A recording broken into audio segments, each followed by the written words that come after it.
Shalom. Welcome back to Understanding the World with Rabbi David Kaufman. And today I am joined by my good friend, Mark Finkelstein from the Jewish Federation.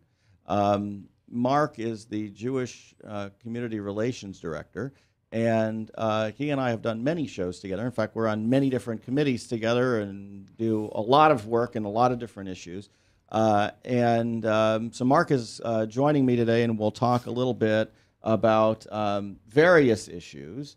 The first issue I think we're going to talk about today is the foreign policy in the State of the Union, or to me, a little bit of the lack of foreign policy discussion in the State of the Union. But first, Mark, welcome, and we'll let everybody see your picture here. Ryan, can you put up a picture of Mark? There's Mark. Thank you, David. It's great to be here with you. Appreciate that. Glad to have you here. Thank you. So, President Obama's speech, people around the world look to the State of the Union speech as kind of an indicator of where American policy is going to be going forward. And, we're involved in dealing with issues in Africa and genocide, and I've been involved over the years in hunger relief.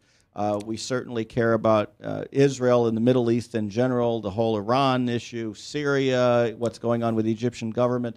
The president didn't mention much of that in his speech other than in very general terms. I don't know, what was your reaction to the State of the Union speech? Well, first of all, it seemed to have a softer edge than the one last year. And indeed, it seemed to have been an extension of his inauguration speech in the first place.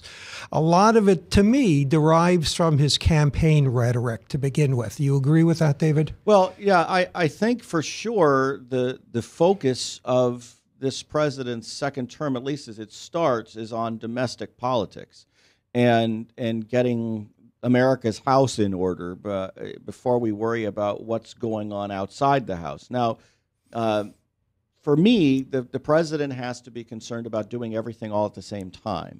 Yes. Because you really can't pick and choose. And the trouble that's going on overseas invariably affects us. Maybe that's because his selection process is still in flux. And in other words, Obama probably has an idea of where he wants to go with this. And some people, in essence, have analyzed his speech as simply a litany of items that appeal to the liberal community more than anything else.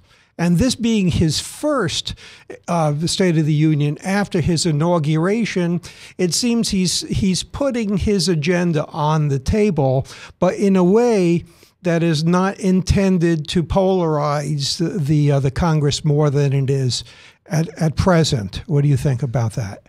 Well, I think the biggest issue that he mentioned in his State of the Union speech was essentially gun control, which is a highly polarizing issue for the Congress. But most Americans, I believe, want some reasonable sense of gun control. Absolutely. I would agree with that. And so, first of all, the speech itself was laid out in a certain way to come to a climax at the end. And the climax was when he started introducing the people in the audience who have a relationship to all these bad things that have happened over the years, and therefore to give some sort of emotional molding to the speech and to leave it at a high point. I would say clearly the high point of the speech was the gun control. Was the issue was when he was calling on certainly the people in Newtown, Massachusetts, should be able to sign Aurora, Colorado. I thought that was fantastic speech making. Well, it is, because it has the elements of repetition. We've seen other presidents use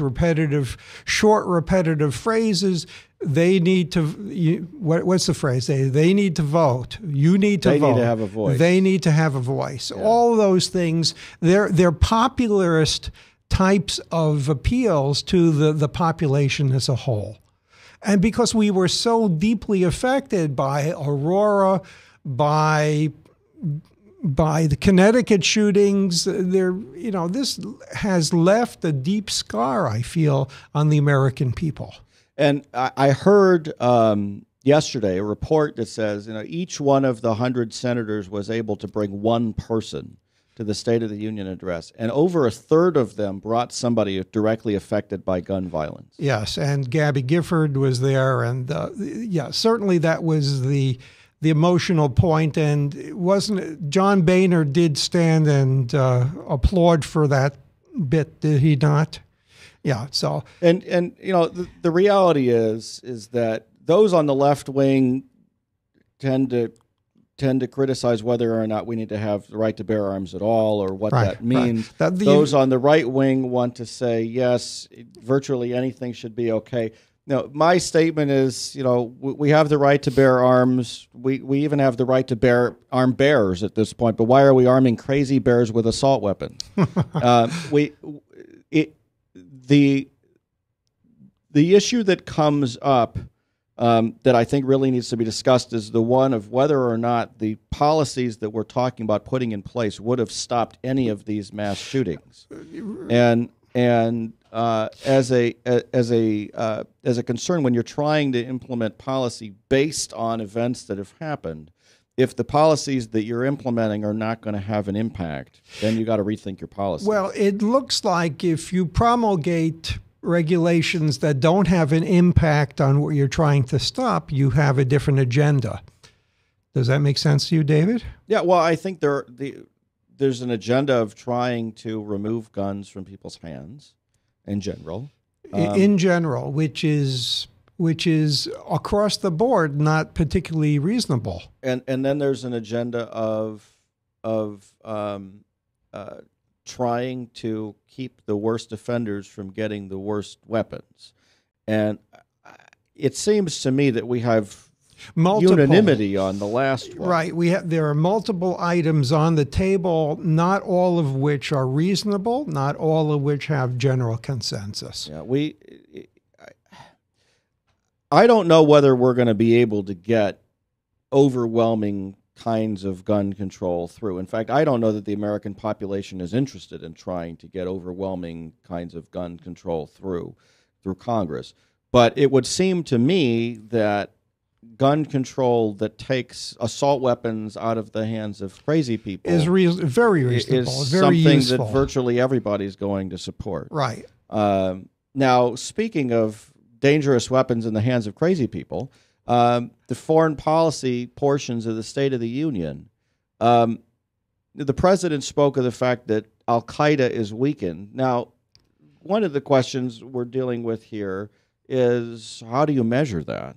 Well, and also, who do you think Al-Qaeda is? Because there are more splinter groups that have some tangential relationship to Al-Qaeda that are clearly in the ascendancy. Yeah, like Mali, for example. We're sitting here looking at the French government having to basically go to war in Mali. That's right. We've got the Taliban strong enough that they have withstood United States and Afghan government pressure for years now, and still there. We're talking about holding them back. Which brings up the topic of what does it mean to withdraw the troops from Afghanistan? Certainly we all want our troops home safe and sound. But when you withdraw them and you don't specify the desired result, you may be able to voice that on somebody, but you won't be able to defend it in a historical sense. Well, yes. I mean, there's the issue of how do you define victory? Do you define, to a certain extent, you can define victory simply by the fewer American casualties, the better. Or by empowering the proxies that we have remaining in Afghanistan. But that has nothing to do with defeating the Taliban. But if you define the victory for the United States as fewest U.S. casualties during this current event right now, right, then you ignore the impact going forward. That if the Taliban become the dominant power there again, and all of a sudden it becomes a terrorist breeding ground, we've lost. I don't think there's any question. The paradigm then is to go and look at what's happening in Iraq. Now, certainly Iraq is as trifurcated as it ever has been. The Kurds have not seen any any increase in their social structure or power in the country. And I'm not sure anybody's really looking at it, so we don't have that much information to draw Well, from. I was going to say, Mark, you're bringing up a country that no one's really even paying attention to right now, other than maybe, we pulled our last troops out in Iraq. Yeah, That's pretty much been the extent of attention paid to Iraq lately. The big crazy people with guns, North Korea and Iran, did make it into the State of the Union speech. And the president said, of course, our challenges don't end with al-Qaeda. America will continue to lead the effort to prevent the spread of the world's most dangerous weapons. The regime in North Korea must know that they will only achieve security and prosperity by meeting their international obligations. Provocations of the sort we saw last night, because that was when they did the nuclear test, will only isolate them further as we stand by our allies, strengthen our own missile defense, and lead the world in taking firm action in response to these actions. Now, I'm kind of wondering what our firm action was. I have no idea, but it's been reported, maybe you could correct me, that Iranian advisors were present at that particular test in North Korea. I would assume that Iranian advisors not only were present, but they've been part of the entire process all the way up to this point, which gets to what I was talking about earlier, that North Korea is working on the spread of nuclear technology. Among the places where it's been spreading is North Korea. Well, and there's a concern actually among the Chinese. Yes. The Chinese technology that went to North Korea is going to make its way to Iran. Well, I think historically you just have to trace it back to 2007 in September. Wasn't there a North Korean relationship with the Syrian nuclear project as well? Or yes, I mean there was, and I think there was. I think they've been involved in a number of different programs, but for sure the Syrian one. And their technology is making its way all over the place. That's right. And so the fact that you're saying that we have no idea about the component of the weapon they've tested is troubling, because we don't know what exactly they have been testing, whether it's uranium or plutonium to begin with, or maybe another type of device, and how that plays into the increasing production aimed at by Iran. What is your take on where Iran is? Because there's news today that Iran has purchased band magnets. Yes. Did you come across that? I saw an article that's talking about that today, that would enable them to increase the speed of their enrichment and the proficiency of their enrichment. I don't know whether they've gotten them or not. Well, I can't remember whether it said they were delivered or whether they had purchased them. But there are certainly concerns. The Israeli government has, and Benjamin Netanyahu the other day was talking about the fact that Iran was moving faster toward acquiring nuclear weapons. The world is distracted right now.